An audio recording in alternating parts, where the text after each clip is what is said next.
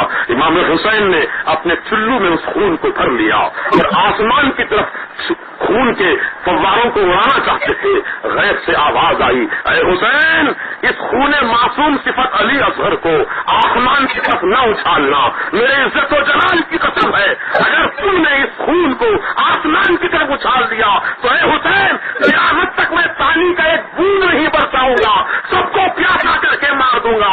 امام حسین ہاتھ کو روک لیے, آسمان کی طرف خون نہیں اچھالے. اس خون کو سوچتے رہے کیا کروں, زمین پر ڈال دیتا ہوں. زمین پر ڈالنے کا ارادہ کیے, پھینکنا ہی چاہتے تھے. پھر غیب سے آواز آئی حسین اس معصوم صفت علی اصغر کے خون کو زمین پر نہ پھینکنا, اگر تم نے زمین پر ڈال دیا تو اناج کا ایک دانہ پیدا نہیں کروں گا, سب کو بھوکا مار دوں گا.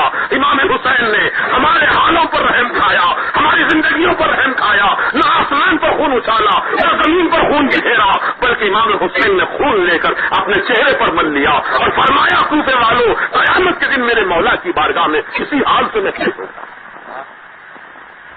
محترم دوستو, امام حسین رضی اللہ تعالیٰ عنہ پر ایک امتحان ہو تو میں بیان کروں, 2 امتحان ہو تو بیان کروں, ایک مصیبت ہو تو بیان کروں, 2 مصیبت ہو تو بیان کروں. یہاں تو مصیبتوں کا ایک تسلسل ہے, لامتناہی سلسلہ ہے. اور امام حسین صبر و استقامت تسلیم و رضا کا ایسا عظیم پیکر بنے ہوئے ہیں کہ ہر مصیبت کو مسکرا کر چھیڑ جاتے ہیں. الحمدللہ علی کل حال کہتے ہوئے, انا للہ و انا الیہ راجعون کہتے ہوئے ہر مصیبت کو خندہ پیشانی سے برداشت کرتے ہوئے گزر جاتے ہیں. عزیزان محترم, عرض یہ کرنا چاہتا ہوں جب امام حسین کے سب شہید ہو گئے, سب عزیز و اقارب, رشتے دار, دوست, احباب, چاہنے والے سب شہید ہو گئے, تنہا زین العابدین مردوں میں بچے تھے. اور زین العابدین رضی اللہ تعالیٰ اس وقت سخت ترین بیمار تھے, شدت کا بخار تھا, جسم آگ کی بھٹی کی طرح جل رہا تھا.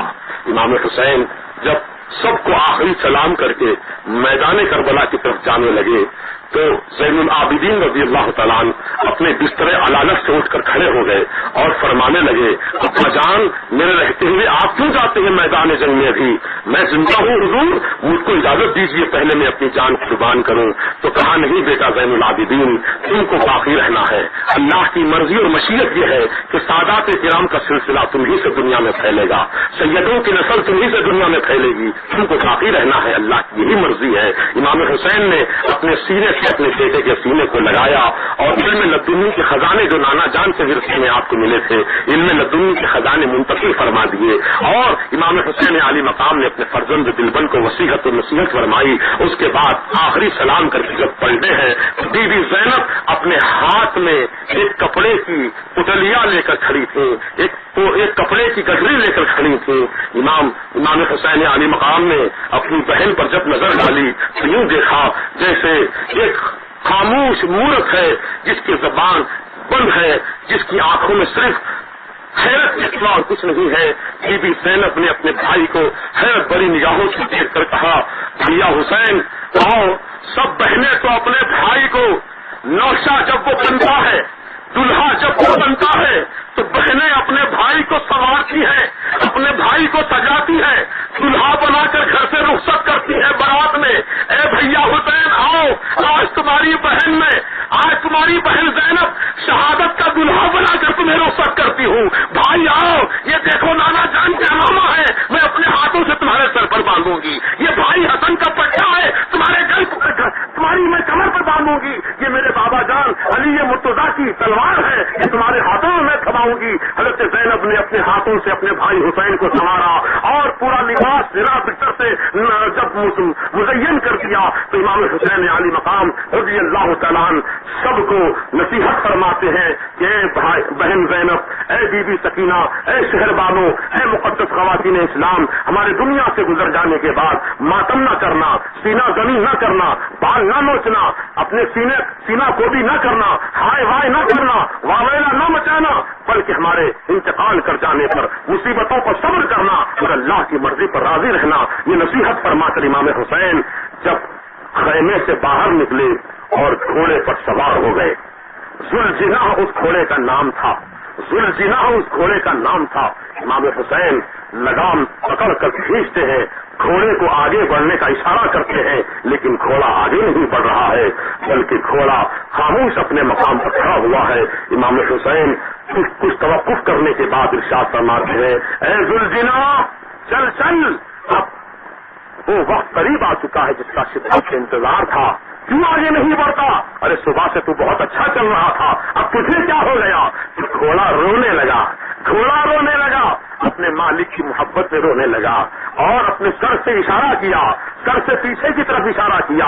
امام حسین نے پیچھے جو مڑ کر دیکھا تو کیا دیکھا؟ گھوڑے کی ایک ٹانگ سے, گھوڑے کی ایک ٹانگ سے بی بی سکینہ لپٹی ہوئی ہے اور کہہ رہی ہے, ابا جان, اے میرے بابا جان حسین, اے علی مقام, اے امام حسین, خیمے سے جو بھی گیا واپس نہیں آیا, اب آپ جا رہے ہیں تو واپس نہیں آئیں گے. ابا جان یہ بتاتے جائیے, روزانہ بھیا علی اصغر اپنے ماں کے سینے پر سر رکھ کر سوتا تھا, میں آپ کے سینے پر سر رکھ کر سوتی تھی. آج آپ جا رہے ہیں تو سکینہ آپ کی بیٹی جس کے سینے پر سر رکھ کر آرام کرے گی. تو کہا بیٹی سکینہ, تو محبت بھری باتیں کہہ کر اپنے باپ کے پاؤں میں محبت کی بیڑیاں نہ ڈال بیٹی, مصیبت پر صبر کر, اللہ کی مرضی پر راضی رہے. آپ کے سونے کا نظام بدلا جا رہا ہے. علی اصغر روزانہ ماں کے سینے پہ سوتا تھا, لیکن آج سے وہ میرے سینے پر سوئے گا, اور تو روزانہ میرے سینے پر سوتی تھی, لیکن آج سے تو اپنی ماں کے سینے پر سر رکھ کر سونا.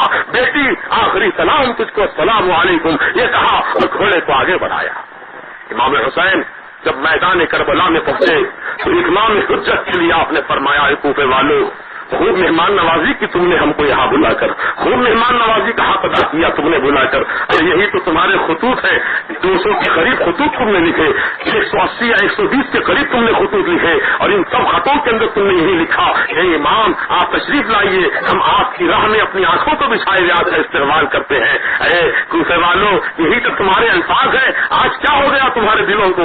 دیکھو اب بھی وقت ہے. تم نے میرے بھائی امام حسن کی آخری نشانی امام قاسم کا تم نے جوانی کی بہاروں کو لوٹ لیا, میں معاف کرنے کے لیے تیار ہوں. میرے بیٹے علی اکبر کی جوانی کو تم نے مجھ سے چھین لیا, میں درگزر کرنے کے لیے تیار ہوں. میرے ہاتھوں میں معصوم صفت 6 مہینے کا بچہ علی اصغر دم توڑ دیا, میں معاف کرنے کے لیے تیار ہوں. میرے آوانوں انصاروں کو تم نے شہید کر دیا, میں درگزر کرنے کے لیے تیار ہوں. اب بھی موقع ہے, مجھے جانے دو, اپنے راستے پہ چھوڑ دو. مجھے ہندوستان کی طرف سے ٹھنڈی ہوائیں اور خوشبو محسوس ہو رہی ہے, میں ہند کی طرف چلا جاتا ہوں. ایک روایت میں آیا ہے, میں ہند کی طرف چلا جاتا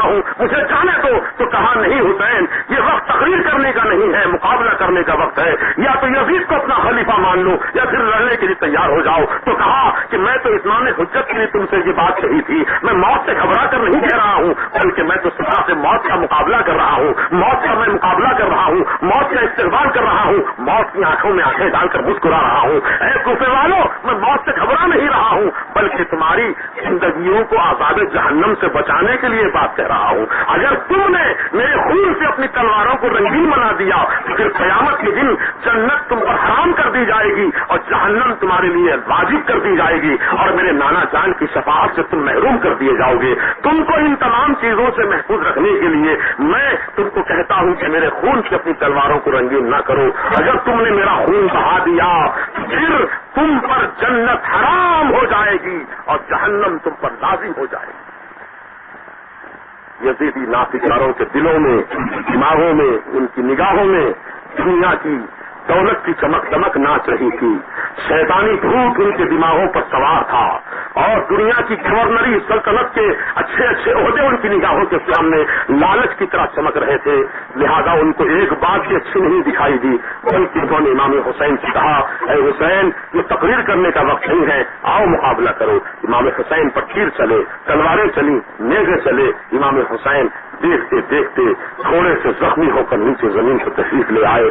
امام حسین جب غش کھا کر نیچے زمین پر گرے تو امام حسین کے سینے پر شمر لعین سوار ہو گیا. امام حسین نے اپنی آنکھیں کھولی اور پوچھا کون ہے؟ تو کہا میرا نام شمر ہے. کہا اپنا سینہ دکھا. شمر نے اپنا سینہ کھول کر دکھایا تو سینے پر سفید دھبا تھا، سفید داغ تھا. امام حسین نے میدان کربلا میں لیٹے ہوئے ارشاد فرمایا، صدقت یا جدہ، اے میرے نانا جان، آپ نے سچ فرمایا تھا کہ بیٹا حسین تیرے قاتل کے سینے پر سفید داغ ہوگا، اس کا نام شمر لعین ہوگا. اے نانا جان، آپ نے سچ فرمایا کہ آج میں اپنے قاتل کے سینے کے اوپر داغ دیکھ رہا. کہا اے شمر، تجھے شرم نہیں آتی؟ آج کون سا دن ہے؟ کہا جمعے کا دن ہے. کہا تاریخ کون سی ہے؟ کہا محرم کی 10 تاریخ ہے، یوم عاشور ہے. کہا جمعے کا دن ہے، وقت کون سا ہے؟ کہا نماز جمعہ کا وقت ہے. اے شمر، تجھے شرم نہیں آتی؟ میرے نانا جان کی امت اس وقت جہاں کہیں دنیا میں ہوگی اس وقت نماز جمعہ ادا کر رہی ہوگی. خطیب منبر پر کھڑے ہو کر میرے نانا جان کا خطبہ پڑھ رہے ہوں گے. نانا جان ان کی آل اولاد پر درود و سلام کا نذرانہ پیش کر رہے ہوں گے. تو ان کی آل کے سینے پر سوار ہو کر بیٹھا ہے. ارے کمبخت ہٹ جا میرے سینے سے اور مجھے نماز پڑھنے، مجھے نماز پڑھنے دے. اے میرے نوجوان دوستوں، اے میرے بزرگوں، اے میری ماں بہنوں، یہ لمحہ ذرا ٹھہر کر آپ کی توجہات کو میں نماز کی طرف لے چلوں. امام حسین فجر کی نماز سے ظہر کی نماز تک لاشوں کو اٹھا اٹھا کر خیمے تک پہنچاتے رہے، جنازے پر جنازہ اٹھاتے رہے تنہا. لیکن جب نماز کا وقت آیا تو نماز سے غافل نہیں ہوئے، بلکہ اللہ کی بارگاہ میں سربہ سجود ہو گئے. امام حسین، تم پر چھوٹی سی کوئی مصیبت آتی ہے تو تم اللہ کو بھول جاتے ہو، اللہ کی یاد سے اس کی بندگی سے منہ موڑ لیتے ہو. جب کوئی خوشی زیادہ ہوتی ہے تو اس وقت بھی تم اللہ کی عبادت سے غافل ہو جاتے ہو. جب غم یا مصیبت کی بڑی آن پڑتی ہے تب بھی تم اللہ کی یاد سے غافل ہو جاتے ہو. جبکہ ہونا تو یہ چاہیے، چاہے خوشی ہو، چاہے غمی ہو، چاہے راحت ہو، چاہے مصیبت ہو، ہر حال میں نماز وقت ادا کرنی ہے. آ گیا ہے لڑائی میں اگر وقت نماز، قبلہ روح ہو کے زمین بوس ہوئی قوم حجاز. ایک ہی صف میں کھڑے ہو گئے محمود و ایاز، نہ کوئی بنتا رہا نہ کوئی بنتا نواز. یہ مومن کی شان ہوتی ہے کہ چاہے وہ میدان جہاد ہو یا تنہائی کا مقام ہو، مسجد ہو کے میدان ہو، سنسار ہو کے ریزدار ہو، کوئی مقام ہو، نماز کا وقت آیا بندہ مومن قبلہ رخ ہو کر اللہ اکبر، اللہ کی بارگاہ میں اپنا ہاتھ، اب اللہ کی بارگاہ میں وہ رکعت باندھ کر کھڑے ہو جاتا ہے اور پروردگار عالم کی بارگاہ میں سربسوئی ہو جاتا ہے. اے ایمان والو، تم روزانہ مسجد کی میناروں سے 5 وقت اذان کی آواز سنتے ہو. مؤذن کیا کہتا ہے؟ اللہ اکبر، اللہ اکبر. اللہ بہت بڑا ہے، اللہ بہت بڑا ہے. اے انسان، اے پیسے والے، اے طاقت والے، اے دولت والے، اے اولاد والے، اے جائیداد والے، خبردار خبردار، کبھی تو اپنے آپ کو بڑا نہ سمجھنا، کبھی اپنے آپ کو بڑا نہ کہنا. اللہ اکبر، اللہ بہت بڑا ہے، اللہ بہت بڑا ہے. پھر مؤذن کہتا ہے اشہد ان لا الہ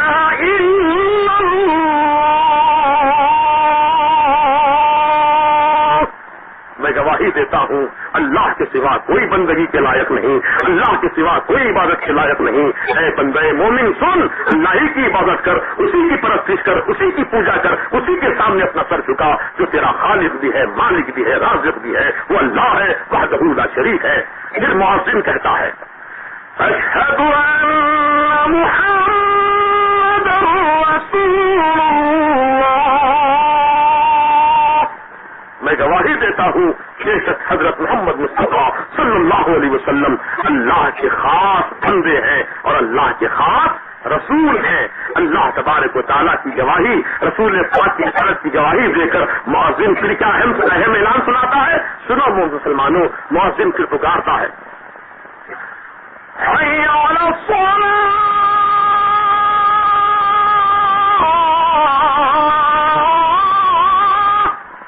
آؤ نماز کی طرف، حی علی الصلاۃ،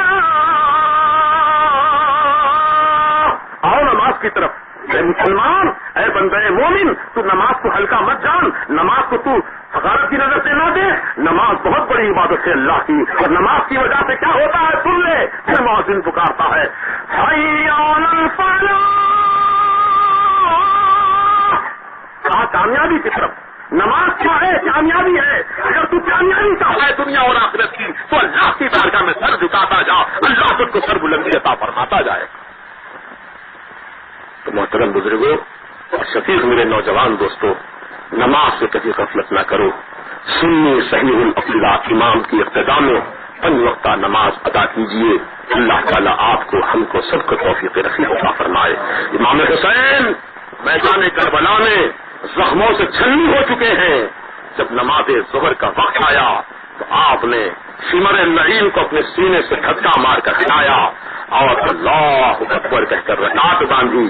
پہلی رکعت کا پہلا سجدہ تھا کہ ظالم یزیدی نافکار شمر لعین نے آپ کی گردن پر خنجر پھیرا، تلوار مارا اور امام حسین کا سر اقدس آپ کے جسم اثر سے جدا کر دیا۔ انا للہ و انا الیہ راجعون۔